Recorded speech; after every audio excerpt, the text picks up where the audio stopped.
What would happen if you built a refuge for a persecuted people in a place where another people already lived? In the next few minutes, you'll learn why this moral quandary is at the root of the struggle between Israelis and Palestinians. First, there are a couple of things it's helpful to understand. One, many Jews fled harsh persecution in anti-Semitic Europe, especially the Nazi Holocaust.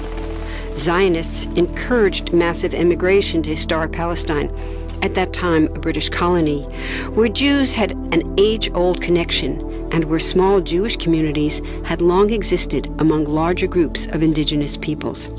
But when the UN offered the Jewish immigrants the majority of the land for a new state called Israel, for the indigenous Palestinians who lived there, it was a massive destruction of life.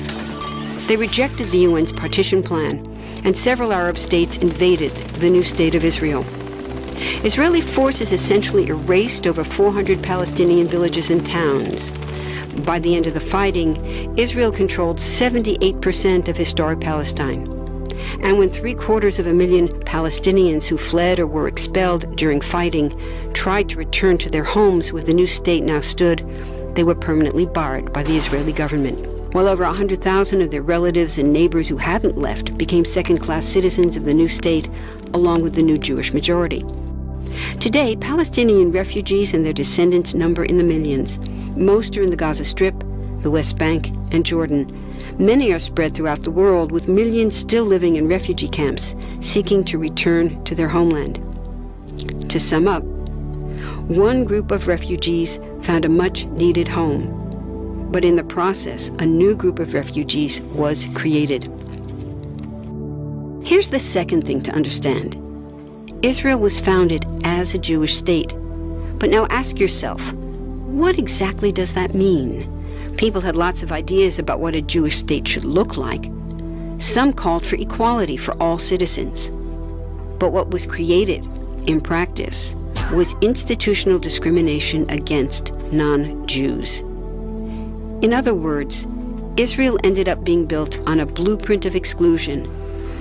The Israeli government wants maximum land and resources for Jews, but not the Palestinians living there.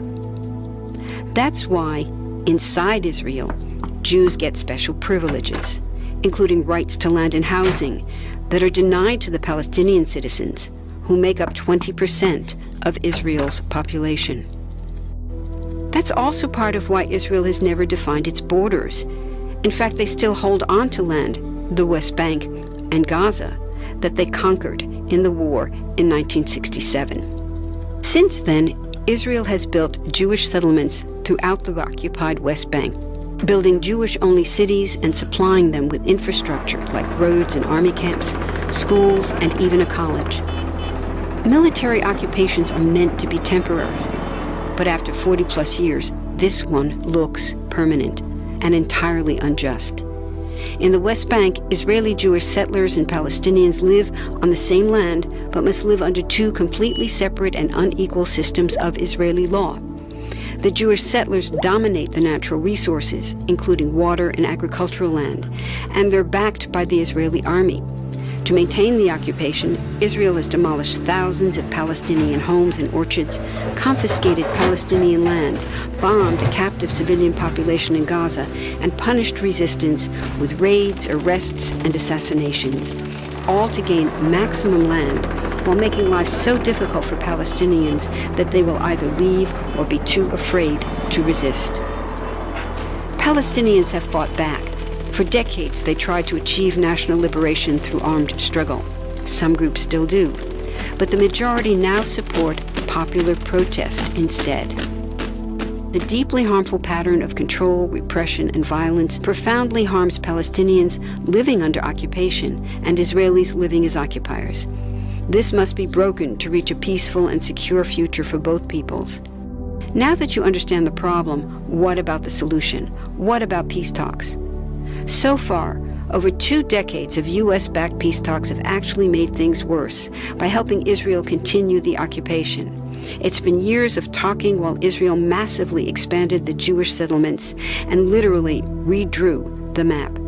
Peace talks are good if they're real, but not when they're theater to cover a land grab. So now what? The current world superpower, the United States, has been a terrible friend, enabling Israel's destructive and self-destructive expansion onto Palestinian land by funding the Israeli military, the biggest recipient of U.S. foreign aid in the world. But there's another superpower that can make the difference: you. There's a movement with hundreds of thousands of people just like you across the world, including Palestinians and Israelis, protesting, educating, divesting, and boycotting, all to bring nonviolent international pressure on Israel to stop violating human rights of Palestinians.